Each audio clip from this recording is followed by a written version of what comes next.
अस्सलाम वालेकुम नाज़रीन, हज़ारा वन टीवी के साथ मैं हूँ ईशा रानी और आज हमारे साथ मौजूद हैं ज़िले सदर पाकिस्तान पीपल्स पार्टी शहीद भुट्टो ज़िला एबटाबाद, सियासी और समाजी शख्सियत और मुमताज़ कानूनदान अली अफजल खान जदून, जिनसे हमने बात करनी है नौजवानों के हकूक़ पर। उनको वेलकम करते हैं। अस्सलाम वालेकुम सर। वालेकुम अस्सलाम। Sir thank you so much, आपने हज़ारा वन टीवी को टाइम दिया। Thank you. सर मेरा पहला सवाल आपसे ये है, क्या नौकरियों के मेरिट को कानूनी हैसियत हासिल है?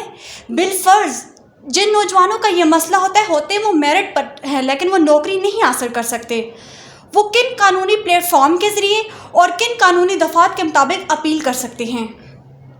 बिस्मिल्लाहिर्रहमानिर्रहीम। मैं आपका मशकूर हूँ कि आपने अपना कीमती वक्त दिया।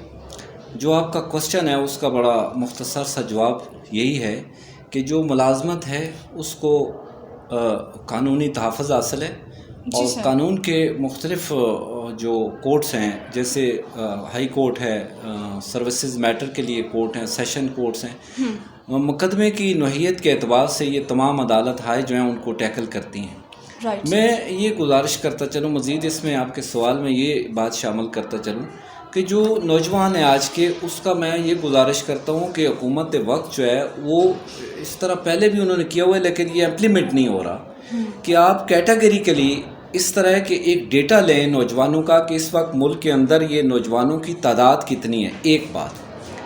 फिर आप देखें जो जॉब है उसकी भी कैटेगरीज़ है, एक गवर्नमेंट की जॉब है, एक नीम सरकारी इदारे हैं, मिल्स हैं, कारखाने हैं, प्राइवेट जॉब है, मज़दूर हैं, लेबर है।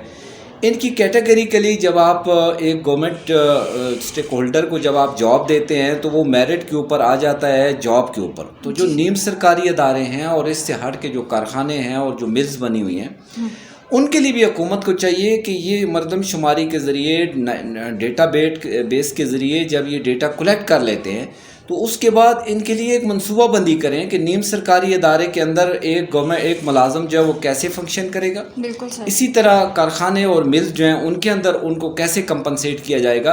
तो इस वक्त मुल्क के अंदर सबसे बड़ी मनारकी ये बनी हुई है कि जो मनसूबा बंदी है, कहीं अगर शॉर्ट मनसूबा बंदी है भी तो उसके ऊपर वो इम्प्लीमेंट नहीं हो रहा। जी सर। तो दिस इज ये सवाल का जवाब है। जी सर, दूसरा सवाल मेरा आपसे ये है कि पाकिस्तान में मेरिट का कत्ल कौन कौन मुलव्वस है? मैं ये समझता हूँ जो एक तालिब इल्म की हैसियत से आज तक मैंने देखा कि आज इस मुल्क की हालत ये है कि नीचे से लेके ऊपर तक और ऊपर से लेके नीचे तक उन कॉम्पिटेंट पोस्ट के ऊपर बैठे हुए लोग जो हैं वो डायरेक्टली इनडायरेक्टली वो लोग उसमें सारे ही मुलव्वस हैं। तजर्बा ये मेरा कहता है कि कुछ लोग ऐसे हॉनेस्ट हैं कि जो इन सीटों के ऊपर काम कर रहे हैं, लेकिन उन लोगों को ये जो माफिया है ये काम करने के अंदर रुकावट पैदा कर रहे हैं, उनको भी ये काम करने नहीं दे रहे।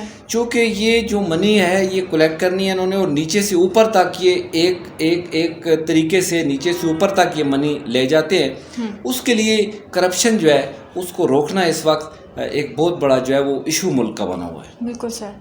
सर अगला सवाल ये है कि मेरिट फॉर सेल, हमारी वैकेंसी ने हर जॉब की अलग अलग कीमत मुकर्रर कर रखी है। डिज़र्विंग स्टूडेंट्स भी अक्सर बेशतर खिला पिलाकर अपनी नौकरी के पीछे जाते हैं और नौकरी हासिल कर पाते हैं, लेकिन अक्सर नौजवानों का इस सिस्टम के साथ एक मजबूरी होती है, वो मजबूरी के साथ इस सिस्टम के साथ चलते हैं। आप इस बारे में क्या कहना चाहेंगे? देखिए, मैं अल्लामा इकबाल को यहाँ पर रेफ़र करता हूँ तो उन्होंने बड़ी अच्छी बात कही थी कि उम्मीद मर्द मोमन है खुदा के राजदानों में।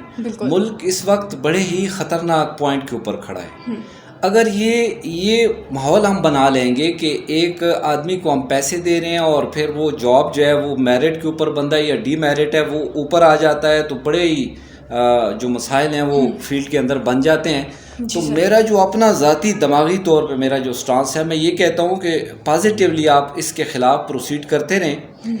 आप जब इसके ख़िलाफ़ प्रोसीड करेंगे तो आइंदा नस्लें इससे महफूज रह जाएंगी।